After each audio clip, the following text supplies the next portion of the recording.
Good morning, friends. Pastor Nate Borman here, one of the pastors at Mount Lebanon Lutheran Church. Here to share a daily devotional thought, a daily devotional truth with you from God's Word. Today we're in Daniel chapter 2. There's a reading that I want to encourage you to read either before, maybe pause it, watch it later, or after this is all done, that I want to encourage you to read from Daniel chapter 2. And maybe just so you get the whole picture of Daniel chapter 2, read the whole chapter.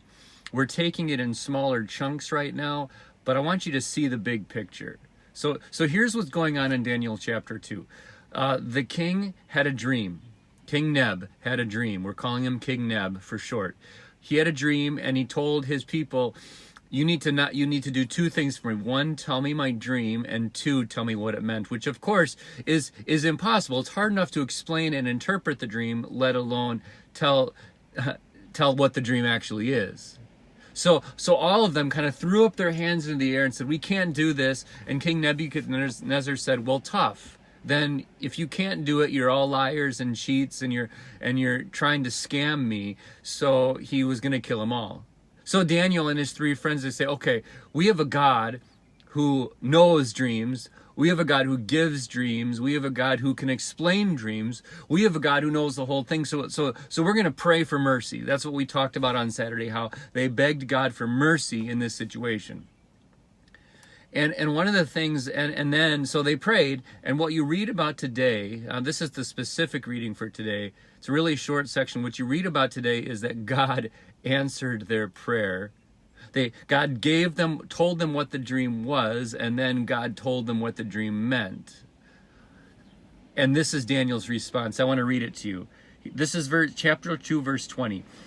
Daniel said, praise be to the name of God forever and ever. Wisdom and power are his. He changes times and seasons. He deposes kings and raises up others. He gives wisdom to the wise and knowledge to the discerning.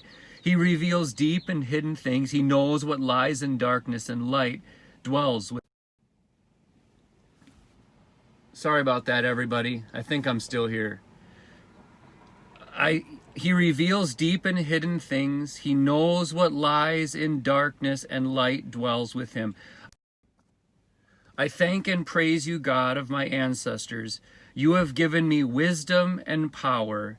You have made known to me what we asked of you. You have made known to us the dream of the king. Sorry about the interruptions there. I forgot to put my phone on Do Not Disturb.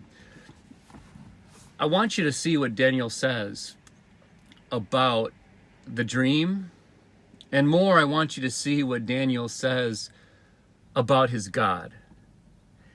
He changes times and seasons. He deposes kings and raises others up. He gives wisdom to the wise and knowledge to the discerning. He reveals deep and hidden things. I guess what I want you to see today, and it's really good on a Monday, what for many of us is the first day of the week, I want you to see that our God is a hands-on God. I'm actually going to use a word that's maybe often used in a negative sense. We have a God who manipulates things. I think a lot of times when we think about manipulation, we're thinking about somebody using one thing and twisting it and turning it, manipulating it to their own ends and their own desires. And from a human perspective, if I'm going to manipulate things in that kind of way, that is often in a negative way, right? A negative way to understand that, because I'm sinful, because my motives aren't pure. Even on my best days, my best motives aren't fully pure. I want them to be, but they're not. So if I talk about manipulation, it's probably not in a good way. It's probably not the best sense of the word. But I want you to see that when God manipulates, it means that he's a hands-on God, that he's, what does Daniel say? He changes times and seasons. We have a God who, according to his own will, according to what's good, one of the Psalms says, our God is in heaven. He does whatever pleases him. God turns times and seasons. He arranges things just as he wants them to be. He gives, he reveals, he knows, right? We have a God who is hands-on with our life. Our God is not a hands-off, a far-away God who's unconcerned and uninvolved in our life, right? He is a father in the best sense of the word. He's hands-on. He's present. And today, I want you to think about what it means that God is a hands-on God for you. When we talk about God's wisdom and how does that apply to God being hands-on, right? If God knows all things, if God is wise beyond our knowing, what does it mean that he's hands-on? And if God has all power, which he does, if God is almighty, which he is, what does it mean that he's a hands-on God? And when we sin, what does it mean that God's a hands-on God? It means that he forgives. So today I want you to just put that picture in your mind that your God, my God, our God, the only true God, is a hands-on God.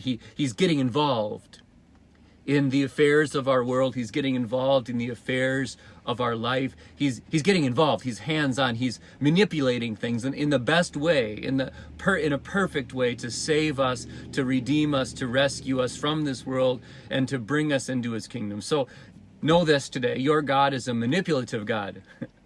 He's a hands-on God who is directly and purposefully and intentionally involved in your life, not just to make it a good day, but to give you a blessed eternity. The Lord be with all of you today and grant you his peace, because your God is hands-on your life. Have a great day, everybody. The Lord be with you all.